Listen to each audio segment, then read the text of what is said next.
Olá, adoradores do povo, sejam bem-vindos a mais um vídeo aqui do Caneta Tinteiro. Meu nome é Camille Pezino e hoje a gente vai fazer a resenha de uma obra que foi lida no Lendo Literatura Clássica, que eu organizo junto com a estante da Jaquinha, a Jaque.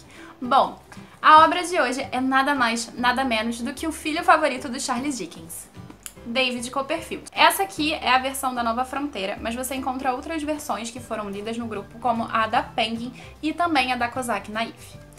Bom, então vamos fazer um breve, mas é breve resumo mesmo, uma breve análise também muito breve, e pra quem quiser saber mais e com spoilers, a gente vai deixar aqui no link da descrição o podcast, porque a gente tem muito pra falar sobre esse livro. E, antes de mais nada, também vai vir uma surpresinha no final, então aguarde pra saber um pouquinho sobre um futuro sorteio que vem por aí. Fazendo o resumo de David Copperfield. Gente, essa aqui é basicamente uma novela mexicana, como resumiu muito bem a Jaque. Então fica muito difícil, porque a gente tem tramas e subtramas demais dentro dessa história. E é muito difícil resumir uma história assim. Ela era baseada num folhetim, na verdade, David Copperfield nasceu como um folhetim. Então você tem essa gama de personagens enorme, você tem essa gama de histórias e desenvolvimentos múltiplos. E aí fica muito difícil resumir David Copperfield, mas a gente vai tentar fazer um resumo sobre a vida do David, pelo menos na primeira parte. Bom, David Copperfield é o nome do protagonista também, tá, gente? E a gente conhece ele quando ele nem nasceu ainda. O pai do David tinha falecido e a mãe dele tinha que cuidar não só de um bebê que estava em sua barriga, mas também da propriedade. E aí ela começa a simplesmente enlouquecer, junto de sua empregada Peggotty. E o interessante é que a empregada e a mãe do David têm o mesmo nome. Pois bem, então, no dia do nascimento aparece Tia Betsy. E Tia Betsy diz que, se David nascesse menina, ela levaria ele com ela. E aí seria menos uma preocupação para a mãe. Mas David nasce menino e Tia Betsy simplesmente não está interessada nele. O interessante também é que David nasce num horário não muito bom, um dia não muito agradável e acaba sendo considerado uma criança amaldiçoada. Não que isso vá também ser tão explorado como outras histórias explorariam, tipo de terror, mas é um aspecto interessante da vida do David. Pois bem, e aí David tem uma primeira infância muito boa ao lado de sua mãe e de Peggotty, até que Murdstone aparece como sua irmã. Murdstone se apaixona por sua mãe, ao menos é o que parece, e a sua mãe se apaixona por Murdstone e casa com ele. Antes de se casar, Peggotty leva David para conhecer a sua família, e lá ele conhece a Emily, entre outros personagens. E acaba criando laços, principalmente com Emily, que é o seu primeiro amor. Pois bem, quando ele volta para casa, sua mãe está casada com Murdstone e ele e a irmã estão morando na casa dele. Temos a segunda parte da infância do David, que é uma infância não muito feliz. Enquanto Murdstone tenta arrasar as perspectivas da mãe do David, ao mesmo tempo, ele diz que David não foi muito bem criado e começa a atazanar a vida do garoto, ao ponto de surrá-lo, ao ponto de levá-lo a um colégio interno, dizendo que ele precisa de uma educação muito melhor do que poderia ter em casa para tentar consertá-lo. E aí ele vai para um lugar em que conhece Stanford, que é outro personagem que vai ser muito importante. E assim a trama vai se desenvolvendo pouco a pouco, com personagens como Emily ganhando destaque, o próprio David, entre outros personagens. E isso, acho que são só as primeiras 150 páginas. Fazendo a análise de David Copperfield. Bom, gente, é muito difícil de analisar essa obra, como é muito difícil de resumir. E isso se deve, sobretudo, à quantidade de conteúdo crítico que aqui a gente consegue encontrar. O Charles Dickens, ele era um jornalista que se preocupava muito com as camadas sociais, então a gente tem muita coisa sobre a Era Vitoriana e muita crítica à Era Vitoriana principalmente. Bom, se vocês quiserem saber pelo menos metade do que a gente conseguiu encontrar aqui de maneira rápida, eu realmente vou indicar pra vocês o podcast. A gente falou bastante coisa, mas não abarcou acho que nem metade do livro. Então vamos falar um pouquinho sobre o intuito de David Copperfield obra. Por que que acontece? Muita gente não consegue entender às vezes o intuito de uma história, justamente porque não sabe da classificação, não entende as minúcias, etc. E isso não é culpa de ninguém, porque isso é um academicismo sem fim. Bom, mas a gente vai tentar explicar aqui um pouquinho. David Copperfield, primeiro, é um romance de formação. Romance de formação é uma terminologia alemã, que tá traduzida agora por português, porque eu não sei falar alemão. Val, me ajuda aqui. É um romance em que a gente vai encontrar a criança desde o primeiro instante de nascimento, da infância, até a fase adulta. A formação do indivíduo. E o romance de formação, ele é bem isso. É a formação do indivíduo. Só que é esse indivíduo inserido socialmente. Então, é a formação não só do indivíduo, mas acaba também sendo a formação da sociedade. Porque a gente é produto do meio que a gente vive.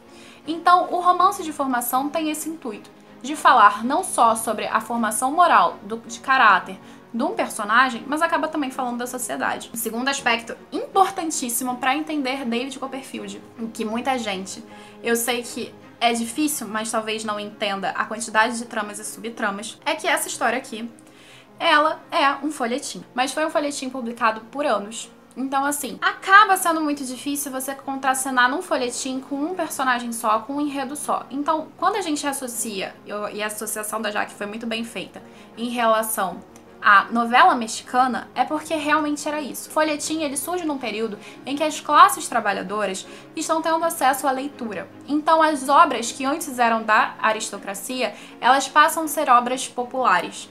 E os folhetins serviam para isso. Então, essa obra aqui, ela vai ter uma escrita muito fluida, muito leve, porque o intuito do David, ou melhor, o intuito do Charles Dickens era simplesmente trazer essa possibilidade para as camadas mais baixas.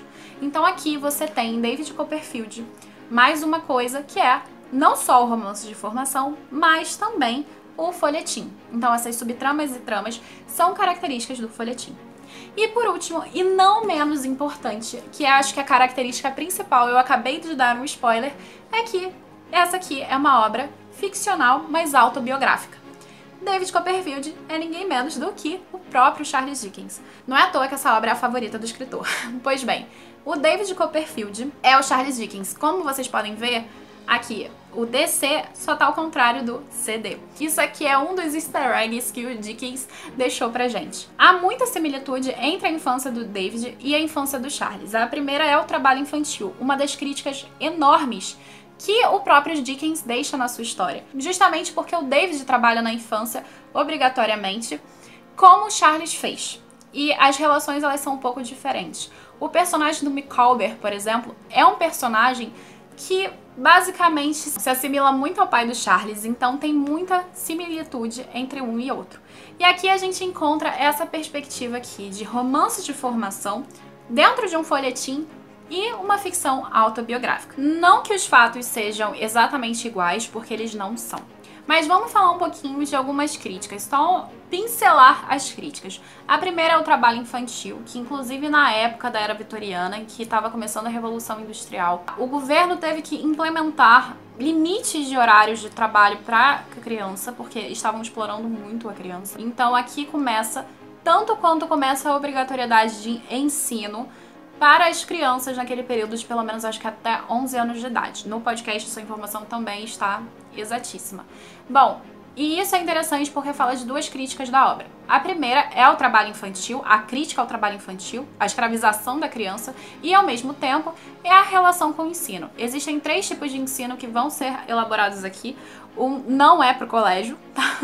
Mas são 3 formas de modelos de ensino que o David vai pontuar e diferenciar, mostrando que esse modelo terceiro se assimila muito ao modelo primeiro, mas que existe uma diferença bem gritante entre eles por algum motivo que vocês só vão saber quando lerem. Outra crítica que é feita é ao puritanismo, que foi uma crítica que chamou bastante atenção da Jaque, chamou minha atenção, mas não tanto, que tá na presença da figura do Motherstone, que se vê como quase uma figura religiosa. Então você tem essa crítica ao puritanismo, a essa devoção quase que religiosa das relações. Então é bem legal ter essa crítica. Também temos a crítica ao matrimônio. E acaba que essa crítica influencia muito na questão do feminino.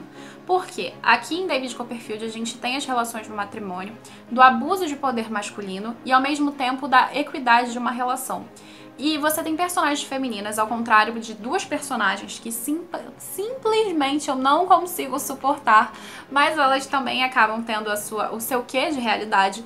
mas você tem personagens femininas muito fortes, que são extremamente marcantes e protagonistas das suas próprias histórias, mesmo que David seja o protagonista de David Copperfield. Então é bem legal você ver essas personagens femininas tomando a frente e tendo uma crítica em relação à figura feminina, ao poder do feminino aqui. Então é bem legal como o Dickens ele vai apontar isso, ao mesmo tempo que vai apontar as desigualdades de classes, as faltas de oportunidades, porque um nasceu na classe mais baixa e outro nasceu numa classe mais alta, entre outras coisas. Eu acho que David Copperfield é uma história que tem tanta coisa pra falar, tanta coisa que eu realmente recomendo pra vocês a leitura. E depois vocês irem no podcast e depois vocês virem conversar comigo e falar sobre essa obra, porque ela é uma das histórias mais marcantes que eu li esse ano e foi uma grata surpresa. Tem dois aspectos em David Copperfield que me incomodam, mas assim, não é muito e não é culpa do Dickens em si, é uma coisa da época, que é o maniqueísmo dos personagens, principalmente em modelo de folhetim. Os personagens são divididos em bons e maus e isso é normal, isso é um padrão, tá? Mas o David, ele é tanto inocente que às vezes acaba sendo só um trouxa, mas é um padrão do herói e isso me incomoda um pouco. Mas os personagens são muito bem feitos, às vezes eles são um pouco rasos, mas é só na superfície mesmo. Se você perceber, eles têm detalhes bastante marcantes e envolventes que fazem com que eles sejam muito reais. Só que alguns aspectos deles ressaltam tanto que acabam incomodando um pouco, mas é só isso. Eu escolhi a edição da Nova Fronteira porque ela é dividida em duas partes, e isso é um pouco mais cômodo para leitura de livros calhamaço. Eu particularmente prefiro. A tradução do Costa é boa, ela não é ruim, o único problema é que ela traduz nomes como o da Agnes e da Emily, e isso incomoda um pouco, mas nada que vá mudar toda a sua perspectiva de leitura, não é isso. Ela é muito bonita também, como vocês podem ver, e é capa dura, vem naquele box, aquele box é bem durinho, ele não é frágil, então é bem legal. Eu gosto desses boxes da Nova Fronteira, embora use traduções mais antigas, as traduções antigas são muito boas, e é por isso que eles acabam utilizando. Só que, claro, existem traduções tão boas quanto, como a antiga Kozak Naif e a da Penguin, que se eu não me engano é a mesma tradução. A edição é bem legal e a qualidade da folha também é boa. Vocês podem ver que as letras elas não são pequenas, elas são de um tamanho bem razoável e acaba sendo uma leitura extremamente rápida por conta da própria escrita do Charles Dickens. Bom, gente, antes de finalizar esse vídeo e pedir pra vocês se inscreverem no canal, ativarem o sininho e curtir se tiverem gostado, eu vou deixar um recado pra vocês. A gente tá fazendo um sorteio em parceria com a Tati e com outras pessoas, como por exemplo a Rô da Biblioteca da Rô. Então, eu vou deixar aqui na descrição o vídeo da Tati explicando o sorteio. Basicamente, o sorteio vai ser de 2 prêmios para 2 vencedores. O primeiro é de R$300 e o segundo é de R$100. E você pode ganhar e usar como quiser, se o conteúdo for de livros, papelaria nesse sentido, tá bom? Então, vocês podem ir lá, vão conferir e se inscrevam e participem, que eu acho que vai ser bem legal. E eu espero que vocês ganhem. Então é isso, gente. Um beijo pra vocês, abraço dos nossos mascotes e até a próxima. Tchau, tchau!